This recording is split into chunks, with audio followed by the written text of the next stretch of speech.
In my opinion, the police are some of the most underappreciated people out there because they're constantly criticized and berated in the news and in social media and even by politicians across the country. And I think this is wholeheartedly unjustified, and I vehemently disagree with it. And ironically, the same people who criticize the police today are the ones who are going to call them tomorrow when they need their help. So I'm going to take a look at some of the many reasons for why people seem to dislike the police and counter each of those reasons to prove why I think we should be doing the exact opposite. We really should be supporting, encouraging, and respecting our police officers and working with them rather than against them. So the first reason most people dislike the police is because of what they hear in the news. Because 9 times out of 10, what are the headlines going to read? Something like, "Man shot by police while walking his dog at the park," or something. And so that conjures up images of the idea that police just show up on scene and just pull out their guns and start shooting people for no reason, which of course isn't true, but there are a couple of reasons why people don't see through that. The first is because the news agencies portraying them in that negative light have an agenda usually. So it's either a political agenda or they just want to stir up as much controversy as they can just to get more viewers. Or maybe they even harbor some kind of personal animosity towards the people that they're portraying in a negative light.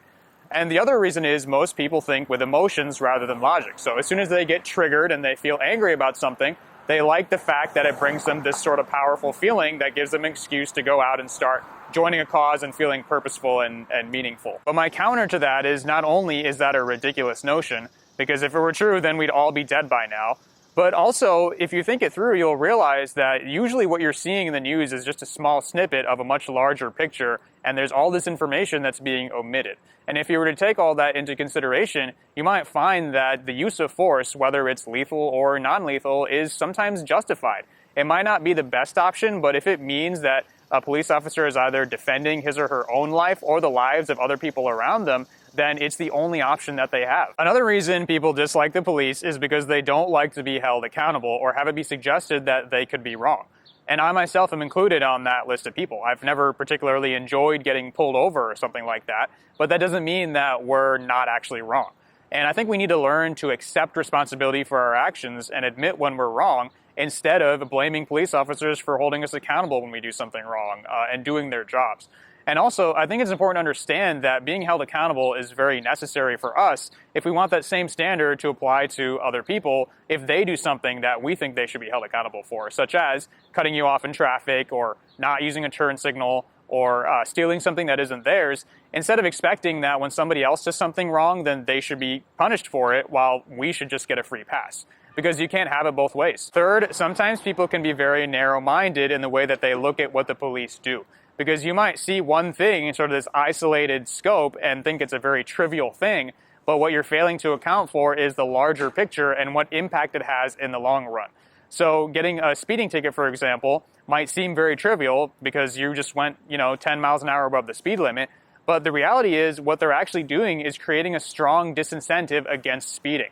Because if they didn't do that, then people would just be driving wildly and erratically and speeding to no end, because there's no regulations against that, and then they'd end up endangering other people's lives. And there's nothing you'd be able to do about it if somebody ends up barreling through your neighborhood at a high rate of speed and endangering your life or even the lives of your family members. Number 4, there are certain things that are difficult to measure because you can't see them happening, but that doesn't mean that they don't actually happen.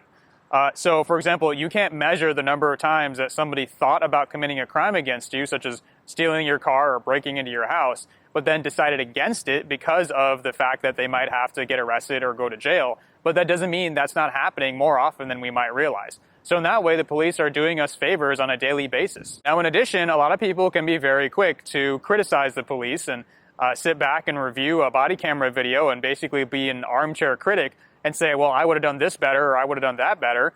But if you actually put yourself in that position, you'll find that it's a very difficult and extremely stressful situation to be placed in, where police officers really only have a split second to make very important decisions. And if you were to actually be in that situation, then things would transpire very differently. And lastly, sometimes people will have 1 or 2 unfavorable encounters with police officers, like someone who is just not very friendly or kind of impolite, but then they'll assume that the actions of a few represent the whole. And that's just not the case, because yes, there are some bad police officers out there, but the vast majority of them are good people. And the reason I think that is because I've seen that there are good people and bad people no matter where you go. I see it in my current workplace, I saw it in the Army, and I've seen it everywhere else I've ever been. So the next time you encounter a police officer, I suggest that you be polite and respectful rather than the opposite. Because remember, not only does the way that you respond to something wrong say just as much about you, if not more, than it does about the person you're responding to, but also, if you take all things considered, the police really are heroes that we owe a debt of gratitude to. So I hope this helps. Let me know if you agree or disagree, and I'll see you next time.